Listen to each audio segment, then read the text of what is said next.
Terbang tinggi Garuda Muda.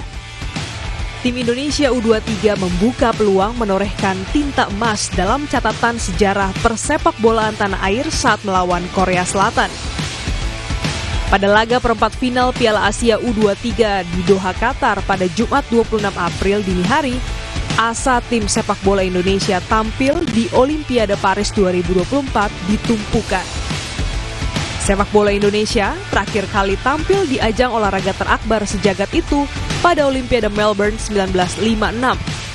Waktu itu, Indonesia diperkuat pemain-pemain legendaris seperti Ramang, Aang Witarsa, dan Mauwi Salean. Bagi Indonesia, tampil di perempat final saja sebenarnya sudah bersejarah. Namun, jika ingin mengulang pencapaian Ramang dan kawan-kawan, Garuda Muda harus mampu melewati Korea Selatan terlebih dahulu. Seperti diketahui, Piala Asia U23 juga menjadi ajang kualifikasi Olimpiade.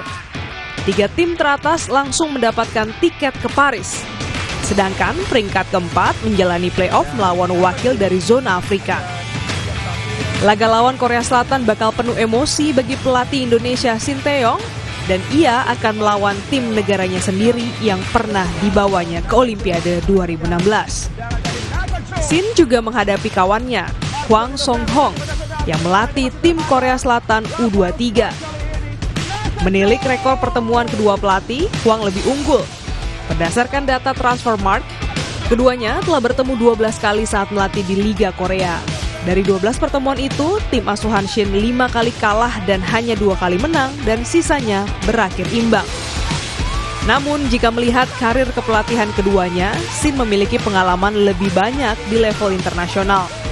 Shin adalah mantan pelatih timnas Korea yang membawa pasukan Taeguk tampil di Piala Dunia Rusia 2018, di mana mereka mampu mengalahkan tim raksasa Jerman 2-0.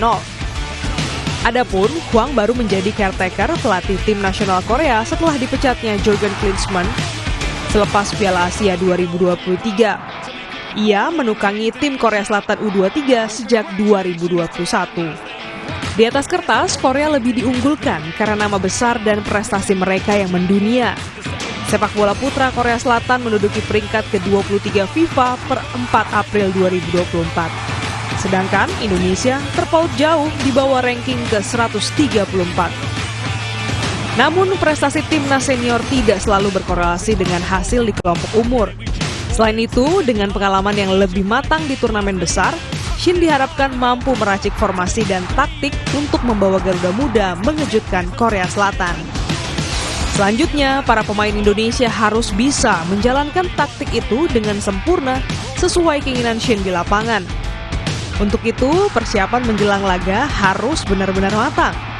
Mereka juga harus bermain dengan daya juang tinggi, tak kenal lelah dan menjaga fokus sepanjang laga.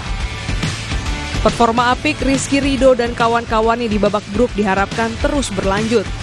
Dengan begitu, bukan mustahil Indonesia mampu menorehkan capaian bersejarah berikutnya tampil di Olimpiade. Prestasi yang terakhir kali terjadi 68 tahun silam. Saatnya terbang tinggi Garuda Muda.